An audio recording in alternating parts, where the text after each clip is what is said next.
अभी आपने solid to solid को सेपरेट किया था, उसके मेथड्स जो थे सेपरेशन की।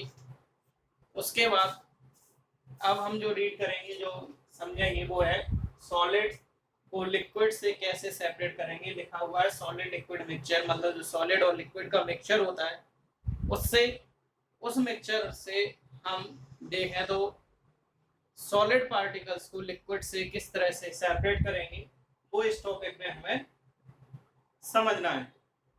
तो जो सेपरेशन होता है लिक्विड से सॉलिड का, उनमें भी कुछ कंडीशंस होती हैं। अगर वो सॉलिड सॉल्यूबल है तो किस तरह से सेपरेट करेंगे, और यदि वो सॉलिड उस लिक्विड में इनसॉल्यूबल है तो किस तरह से हम सेपरेट करेंगे।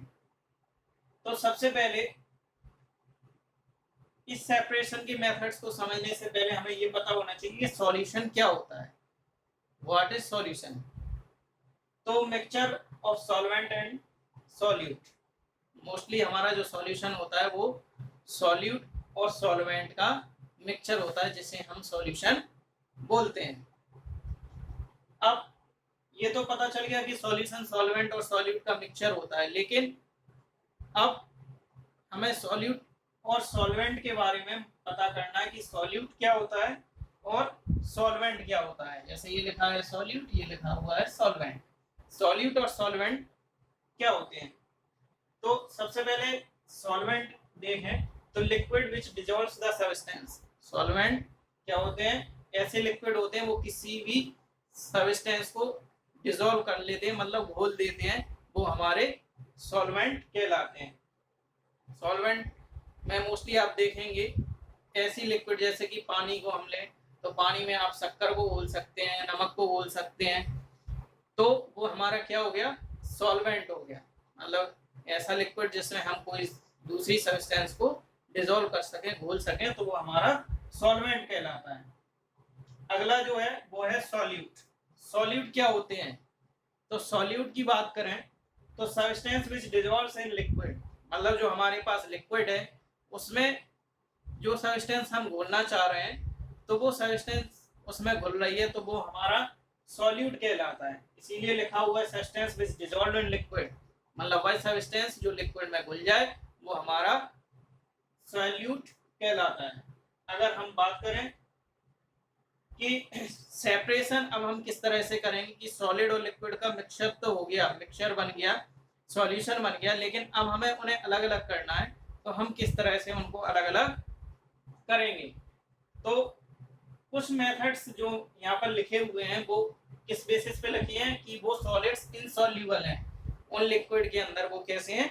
इनसॉल्यूबल है, मतलब वो सिर्फ अपना कहीं ना कहीं कलर थोड़ा बहुत छोड़ जाते हैं, लेकिन वो सॉलिड पार्टिकल्स कंप्लीटली इनसॉल्यूबल होते हैं। तो उसके लिए हम जो मेथड्स लिखे हैं वो है फिल्ट्रेशन, सेडिमेंटेशन, डेंटेशन और लोडिंग। कोई लोग इसे डिकेंटेशन भी बोलते हैं, कोई वैसे मोस्टली अगर देखा है तो डेंटेशन बोला जाता है। तो ये चार मेथड हैं जिनके द्वारा हम सॉलिड को लिक्विड से सेपरेट कर सकते हैं in condition of the substance are insoluble in liquid या वाटर। तो फिल्ट्रेशन की प्रोसेस को हम इजीली देखें तो जैसे कि घरों में डेली चाय बनती है, चाय बनने में मोस्टली हम किन किन चीज़ों का यूज़ करते हैं? शक्कर का करते हैं, चाय पत्ती का करते हैं, दूध का और वाटर का। तो अगर हम देखेंगे तो शुगर, वाटर एंड मिल्क ये आपस में मिक्सअप हो जाते हैं। ये कैसे हैं? सॉल्यूबल है, मतलब आपस में मिक्सअप हो जाते हैं और घुल जाते हैं। शक्कर उसमें पूर्णतः घुल जाती है और मिक्सअप हो जाती है, पानी भी उसमें मिक्सअप हो जाता है। लेकिन हमारी जो चाय पत्ती जो बचती है वो कैसी है? सॉलिड पार्टिकल्स है, लेकिन वो पूरी तरीके से उसमें नहीं घुलती, वो सिर्फ अपना कलर देती है। तो जब हमारी चाय बन के प्रिपेयर हो जाती है, वो एक सॉल्यूशन बन के प्रिपेयर हो जाता है, तो फिर हम उसको डायरेक्टली यूज नहीं कर सकते। तो वो सॉलिड पार्टिकल्स जो हमारी चाय पत्ती के हैं उनको हम उस सॉल्यूशन से सेपरेट करते हैं। तो आपने देखा होगा कि छन्नी होती है, उस छन्नी के द्वारा हम उनको उनसे सेपरेट करते हैं।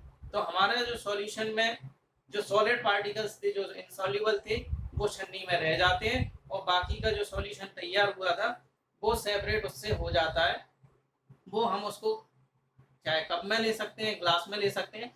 तो फिल्ट्रेशन की प्रोसेस आप डेली अपनी लाइफ में करते हैं, तो वो उसी प्रोसेस के द्वारा हम कई सारे सॉल्यूशंस हैं जो मिक्सचर हैं उनके हम सेपरेट कर सकते हैं। उस लिक्विड से उन सॉलिड को हम सेपरेट कर सकते हैं, जिसमें अभी मैंने चाय पत्ती वाला उदाहरण दिया। ठीक है, अगर हम सेडिमेंटेशन की बात करें तो यहाँ पे लिखा है solid settle down at bottom. आपने देखा होगा कि पानी है, पानी के अंदर हमने थोड़ी सी मिट्टी घोल दी है।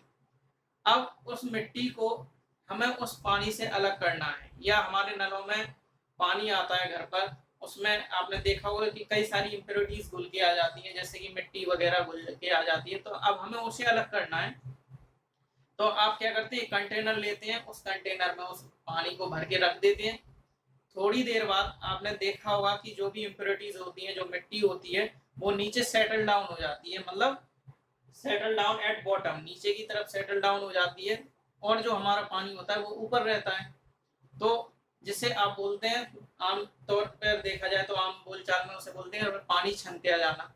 तो ऊपर जो होता है वो हमारा लिक्विड हो जाता है, और जो सॉलिड पार्टिकल्स होते हैं जो उसमें मिक्सअप रहते हैं वो नीचे सेटल डाउन हो जाते हैं।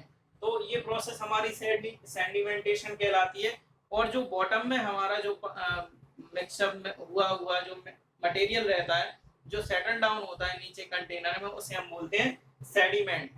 अब ये प्रोसेस तो थी हमारी सेडिमेंटेशन, जो जिसमें हमने सॉलिड पार्टिकल्स को नीचे सेटल डाउन करा लिया था। लेकिन अब उसके बाद हमारी जो नेक्स्ट प्रोसेस होती है उसे हम बोलते हैं डेंटेशन या डिकेंटेशन। उसमें हम क्या करते हैं कि जो सेडिमेंट किया हुआ जो वाटर होता है या पार्टिकल्स जो होते हैं जो नीचे सेटल डाउन हो जाते हैं, तो फिर हम उसे क्या करते हैं, जेंटली उस कंटेनर को उठाते हैं या थोड़ा सा तिरछा करते हैं। तो तिरछा करने पे क्या होता है कि जो ऊपर का जो लिक्विड होता है, पानी होता है, उसे हम धीरे धीरे किसी दूसरे कंटेनर में ले लेते हैं।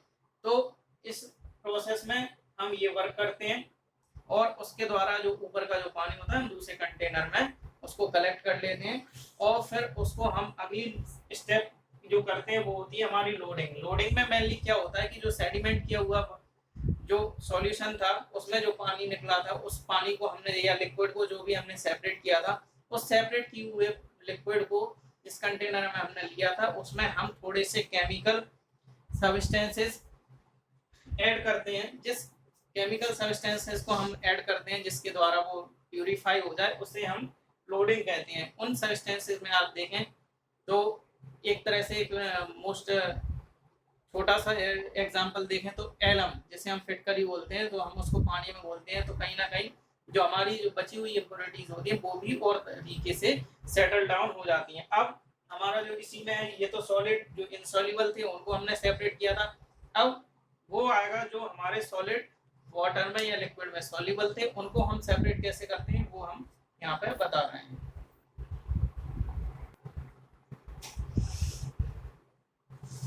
अब अभी तक आपने दो तरीके के जो पढ़े थे, सॉलिड टू सॉलिड कर लिए थे सेपरेशन। अब सॉलिड से लिक्विड के सेपरेशन में आपने इनसॉल्युबल सॉलिड को सेपरेट करना सीख लिया था। अब जो हम सीखेंगे वो है सॉल्युबल सॉलिड को लिक्विड से कैसे सेपरेट करेंगे। तो अगर हम सॉल्युबल सॉलिड को सेपरेट करने की प्रोसेस देखें तो मोस्टली देखेंगे, एक तो एवोपरेशन और एक डिस्टिलेशन। दो प्रोसेस होती हैं जिनसे हम सॉलिड जो सॉल्युबल होते हैं उनको हम सेपरेट कर सकते हैं। अगर एवोपरेशन में देखें तो liquid converts into gas. Evaporation की प्रोसेस में जो हमारे लिक्विड्स होते हैं वो गैस में कन्वर्ट हो जाते हैं। फॉर एग्जांपल के तौर पर मैंने साल्ट सॉल्यूशन लिया है।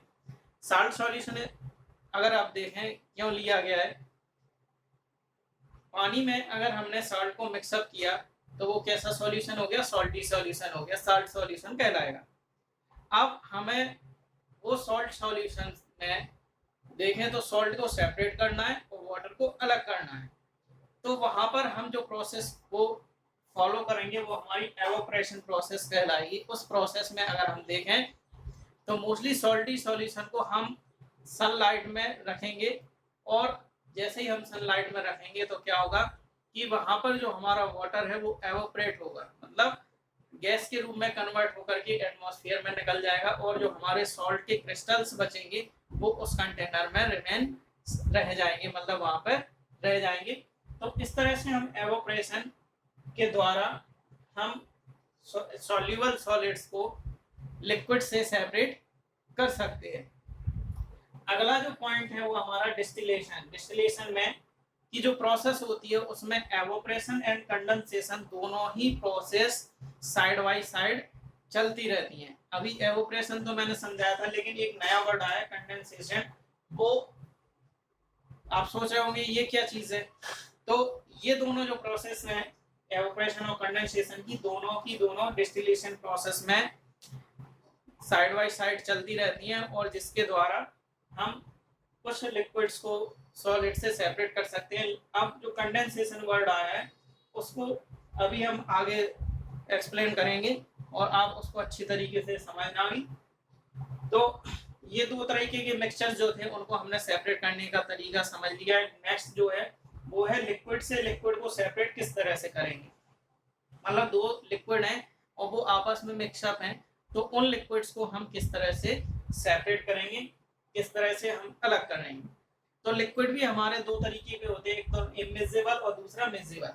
तो इमिजिबल में मतलब वो लिक्विड्स आते हैं जो किसी दूसरे लिक्विड में नहीं घुलते हैं, और मिजिबल लिक्विड्स वो होते हैं जो किसी दूसरे लिक्विड में पूर्णतः घुल जाते हैं। जैसे इसका एग्जांपल अगर आप देखें तो आपने यहाँ पर लिया ऑयल। तो ऑयल आपने देखा होगा कि वो पूरी तरीके से नहीं घुलता है, और बहुत से ऐसे लिक्विड्स हैं जो आपकी इसमें घुल जाते हैं, तो वो मिजिबल लिक्विड्स में आ जाते हैं।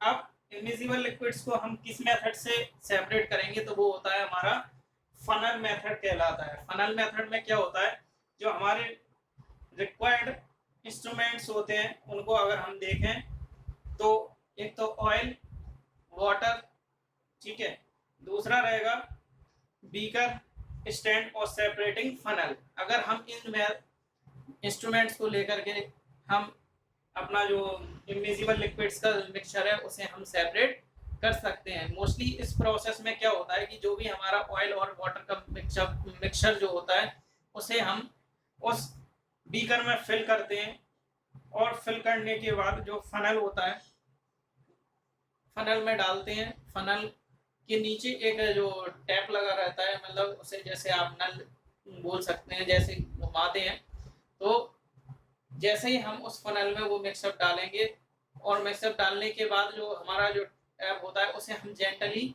रोटेट करेंगे, घुमाएंगे, जिसके द्वारा क्या होगा कि जो हमारा लिक्विड, सभी को पता है कि ऑयल पानी के ऊपर फ्लोट करता है, मतलब तैरता है, तो जो ऑयल होगा वो ऊपर ही फ्लोट करेगा, और वाटर हमारा नीचे फनल के द्वारा धीरे धीरे उसको जेंटली हम जैसे ही रोटेट करेंगे तो वो वाटर नीचे कंटेनर में कंटेन होता जाएगा, और जो हमारा लिक्विड बचेगा, सॉरी जो ऑयल बचेगा, वो हमारे फनल में ऊपर रह जाएगा।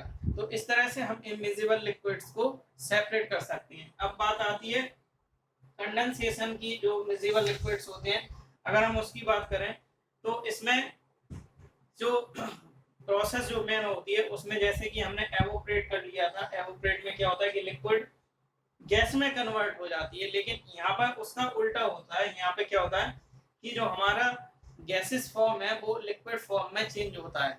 जैसे हमने यहाँ पे देखा होगा कि पानी को, आप पानी बॉईल करते हैं, लिक्विड होता है, अगर हमने पानी बॉईल किया उसके ऊपर एक प्लेट रखी है, तो जो गैस फॉर्म में चेंज हुआ था हमारा लिक्विड, पानी जो हमारे गैसेस फॉर्म में चेंज हुई थी, उसको जैसे ही हमारी जो प्लेट पर कलेक्ट हो जाता है तो उसको अगर हम सेपरेट करें, और जो वाटर ड्रॉपलेट्स होती हैं उनको अगर हम दूसरे कंटेनर में देखें तो ठंडा करने के वो बाद कहीं ना कहीं जो वाटर ड्रॉपलेट्स होती हैं वो उसमें पानी में चेंज हो जाती हैं। तो मेनली कंडेंसेशन जो प्रोसेस होती है, यहाँ पे जो गैसेस फॉर्म होता है वाटर का, वो यहाँ पे लिक्विड फॉर्म में चेंज होता है। इसीलिए अब शायद आपको कंडेंसेशन भी समझ में आएगा। तो डिस्टिलेशन प्रोसेस है, यहाँ पर एवोपरेशन और कंडेंसेशन दोनों ही प्रोसेस साइड वाइज चलती रहती हैं। तो ये हमारे सेपरेटिंग ऑफ सब्सटेंसेस के जो मेथड से ये मोस्टली कंप्लीट है। और सॉलिड से सॉलिड को किस तरह से सेपरेट करना था, और सॉलिड को लिक्विड से किस तरह से सेपरेट करना था, लिक्विड को लिक्विड से किस तरह से सेपरेट करना था, miscible liquids, immiscible liquids, solution, solvent और सॉल्यूट, ये सारी चीजें क्या थी वो आपने मोस्टली समझ ली होंगी। और समझने के बाद इनसे जो भी आपको क्वेश्चंस समझ में आ रहे हो, जो आपको अच्छे लगते हो कि इनसे ये क्वेश्चंस बन सकते हैं, तो वो आप जनरेट कर सकते हैं, उनके आंसर भी लिख सकते हैं। और one important thing that please like and subscribe my channel. Thank you.